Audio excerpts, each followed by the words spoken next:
वन्दे ब्रह्मपुरादिपं श्रीसहजानन्दं च मूलाक्षरम्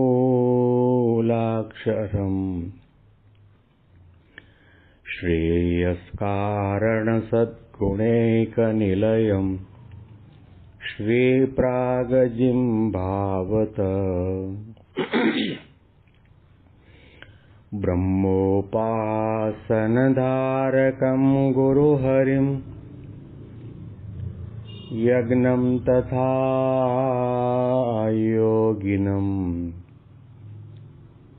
प्रत्येवं प्रमुखं महन्तमनिशं श्रीजेस्वरूपं मुदा। મહિમાનો મહિમા પ્રવચનમાળામાં આજે 24મી સપ્ટેમ્બર 2025 બુધવારના દિવસે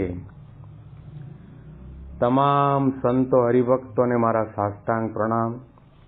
જય સ્વામિનારાયણ. હેપી વચનામૃત દ્વિશતાબ્દી મહોત્સવ. હેપી પ્રમુખ સ્વામી મહારાજ શતાબ્દી મહોત્સવ. ગરડા અંત્ય પ્રકરણનું 26મું વચનામૃત આપણે સાંભળી રહ્યા છીએ. આ વચનામૃતના અંતિમ ભાગમાં મહારાજે આપણા સૌના ઉપર ખૂબ કૃપા કરી. કારણ કે આપણા શરીર ઉપર કે આપણા શરીરમાં પહેરેલા કપડા ઉપર કે ડાઘો હોય, કપડું ફાટેલું હોય, એ આપણને દેખાય, અથવા તો પછી આપણી આજુબાજુ રહેલા લોકો પણ આપણને એમ કે તમારા શર્ટની પાછળના ભાગમાં કાળો ડાઘો છે ને પાછળનો ભાગ થોડો ફાટી ગયો છે. એ શક્ય છે ને એ થઈ શકે, પણ આપણી આંખમાં, આપણા કાનમાં, આપણી વાણીમાં, આપણા ઇન્દ્રિયો અંતઃકરણમાં, આપણા મનમાં, આપણા જીવાત્માની અંદર ઘણા પ્રકારના કાળા ડાઘા છે, કચરો છે, ગંદકી ને મલિનતા છે. ભલે આપણે માળા કરતા હોઈએ, પૂજા કરતા હોઈએ, ધ્યાન માનસી કરતા હોઈએ, દંડવત પ્રદક્ષિણા કરતા હોઈએ, દાન ધર્માદો કરતા હોઈએ, કથા વાર્તા કરતા હોઈએ કે સાંભળતા હોઈએ, તો પણ આપણા મનમાં, ઇન્દ્રિયો અંતઃકરણની અંદર ઘણી બધી ખામી છે, જેના કારણે સંત અને ભગવંત આપણી સેવાથી, આપણી સાધનાથી રાજી નથી થતા, અથવા તો એવી પ્રકારની ભક્તિને ભગવાન અંગીકાર પણ કરતા નથી. એ આપણને કોણ બતાવશે? ઘણા વર્ષોનો સત્સંગ કર્યા પછી એનામાં વિવેક આવે, અને વિવેક આવ્યા પછી એને પોતાના દોષો દેખાય, પોતાની ભૂલ સમજાય, પોતે ભક્તિ માર્ગમાં ક્યાં ભૂલ કરી રહ્યો છે એને દેખાય. ભગવાનને ન ગમે એવી પ્રકારની આપણી માળા હોય, એવી પ્રકારના આપણા દંડવત હોય, એવી પ્રકારની આપણી વાણી હોય, હવે આપણને ખબર નથી. તો મહારાજે એટલી કૃપા કરીને મહારાજે એવી રીતની વાર્તા કરી કે અમને અહંકાર ન ગમે.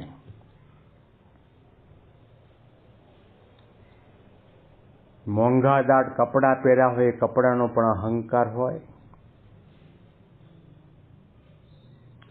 સારા શણગાર સજીને આવ્યા હોય, આપણે રૂડા રૂપાળા હોઈએ, અણીયાળી આંખો હોય, પફ પાવડરને સ્નો લગાવીને આવ્યા હોય, પરફ્યુમ લગાવ્યું હોય, એનો પણ આપણને અહંકાર.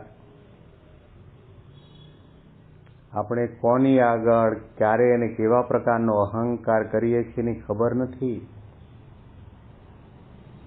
સંતો રમૂજમાં વાત કરે કે એક જમાઈરાજ હતા, થોડા પૈસાવાળા પણ હતા. એટલે પોતાની ઘોડી ઉપર બેસીને પોતાની પત્ની પિયર ગયેલી અને લેવા માટે ગયા. પોતાની સાસરીના ઘરના આંગણાની અંદર ઘોડી ઊભી રાખી અને એની સાસુમાં ઘરમાંથી બહાર નીકળીને જોયો તો જમાઈરાજ ઘોડી ઉપર હતા કે આવો નીચે પધારો. ત્યારે જમાઈરાજે પોતાની ઘોડી ઉપર બેઠા બેઠા પોતાનો હાથ લાંબો કરી અને સાસુને પૂછ્યું કે આ ઘોડી મારે ક્યાં બાંધવી? અહીંયા બાંધું, અહીંયા બાંધું, અહીંયા બાંધું કે અહીંયા બાંધું? હાથ લાંબો કર્યો. એની પાછળનું એક જ કારણ હતું કે એને હાથની 5 આંગળીમાં સોનાની વીંટી અને વેઢ પહેરેલા. પોતાની સાસુને બતાવવા માટે જો હું તમારો જમાઈ જેવો તેવો નથી. અને સાસુમાં પણ જમાનાની ખાધેલી હતી. એણે કહ્યું કે જમાઈરાજ 1 મિનિટ ઊભા રહો. એ ઘરમાં અંદરના ભાગમાં ગયા અને સોનાની કોશ લઈને બારે આંગણા આગળ આવીને ઘા કર્યો કે લ્યો આ ત્યાં આગળ ખૂણામાં ખાડો કરી ખીલો ખોડીને ત્યાં તમારી ઘોડીને બાંધો. જમાઈએ વિચાર કર્યો કે ખાડા કરવા માટે અને ખીલા ખોડવા માટે જેના ઘરની અંદર લોઢાની કોશ નહીં સોનાની કોશ હોય તો બીજું સોનું કેટલું નહીં હોય. અહંકાર ઓગળી ગયો.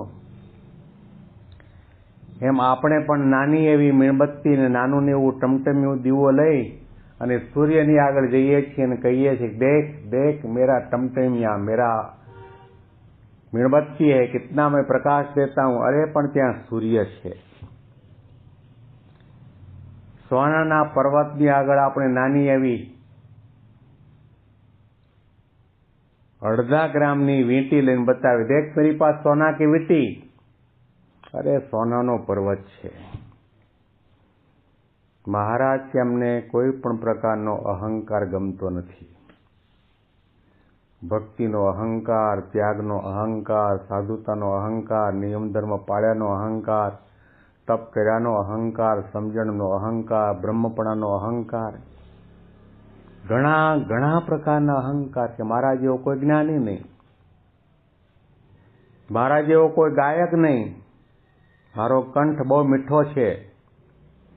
હું જ્યારે ગાવા માટે બેસું ને ગાવાની શરૂઆત કરું એ પહેલા તો ઓડિયન્સમાંથી કેટલી બધી તાળીઓ વાગે. વાતે વાતે આપણને અહંકાર જાગતો હોય છે. મહારાજ કહો અહંકાર મને ગમતો નથી. દંભ પણ ગમતો નથી.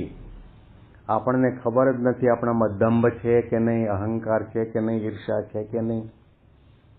લોલમ લોલ, ગડબડ ગોટો ને પ્રભુ મોટો એમનામ આપણો સત્સંગ થતો હોય છે. મહારાજના શબ્દોને ધારવાની, વિચારવાની, નજર સામે રાખવાની જરૂર છે. ધર્મ નિયમની અંદર શિથિલતા રાખતો હોય એ પણ મહારાજ કે અમને ગમતું નથી. મહિમા બહુ જ સમજતો હોય પણ પોતાને અતિ તુચ્છ સમજતો હોય એ પણ મહારાજથી ગમતું નથી. અને દેહ ભાવે સત્સંગ કરતો હોય, દેહ ભાવે ભજન ભક્તિ કરતો હોય તે પણ અમને ગમતું નથી. અને મહારાજે કહ્યું કે અમને શું ગમે છે. મહારાજને જે ગમે છે એ પણ મહારાજે વાત સમજાવી કે તમારી કેવી ભક્તિ હોય તો ગમે, કેવું જ્ઞાન હોય તો ગમે, કેવી સાધુતા હોય તો ગમે, કેવા નિયમ ધર્મ પાલન હોય તો ગમે. મહારાજે કહ્યું કે પોતાના દેહથી વ્યતિરેક એવો જે પોતાનો આત્મા તેને બ્રહ્મરૂપ માને, સાથે સાથે ધર્મમાં દૃઢ રહે અને ભગવાનની અવિચળ ભક્તિ કરતો હોય એ મહારાજને ગમે છે. દેહ ભાવે ભક્તિ સેવા સત્સંગ કરતો હોય તો મહારાજ કે અમને જરા પણ ગમતું નથી. મહારાજનો રદગ્રસ્ત સિદ્ધાંત અને અભિપ્રાય છે. બહુધા આપણે હાથ છાતી ઉપર રાખીને તપાસ કરીશું તો ખ્યાલ આવશે કે ઓછા વત્તા પ્રમાણની અંદર આપણામાં આવો પ્રકારનો ભાવ તો બેઠો જ છે, દેહ ભાવ, પ્રાકૃત ભાવ. ઘડીકમાં મનુષ્ય ભાવ આવે ને ઘડીકમાં દિવ્ય ભાવ આવે. આવું ઘણું થતું હોય છે. એટલા માટે મહારાજે કહ્યું કે 3 દેહ 3 અવસ્થા અને 3 ગુણોથી પર થઈને ભગવાનની ભક્તિ કરો, સેવા કરો, સત્સંગ કરો. ગીતામાં કહ્યું, બ્રહ્મભૂત પ્રસન્નાત્મા ન શોચતી ન કાંક્ષતી સમ સર્વેષુ ભક્તિ મદ્ભક્તિમ લભતે પરામ. મારી ભક્તિનો અધિકાર કોને પ્રાપ્ત થાય છે કે જે બ્રહ્મરૂપ થાય છે તેને. લોહિયાના વચનામૃતમાં પણ મહારાજે આ જ વાત કરી છે કે બ્રહ્મરૂપ થયો એ જ પુરુષોત્તમ નારાયણની ભક્તિનો અધિકાર પ્રાપ્ત કરે છે. વાતે વાતે, પ્રસંગે પ્રસંગે મહારાજે અને ગુણાતી ગુરુ પરંપરાએ આના ઉપર જ આપણને ફોકસ રાખવાની આજ્ઞા કરી છે. અમેરિકાની ધરતી ઉપર ભવ્ય દુનિયાનું મોટામાં મોટું અક્ષરધામ નિર્માણ કર્યું. પ્રતિષ્ઠા વિધિ થઈ, ધામધૂમ થઈ, હજારો હરિભક્તો પધાર્યા અને મહંત સ્વામી મહારાજે પોતાના આશીર્વાદના પ્રવચનમાં કહ્યું કે આ બધું અક્ષરધામ થયું છે, એમાંથી ફૂલાઈ જવાની જરૂર નથી. હવે અંતરમાં અક્ષરધામ બનાવો.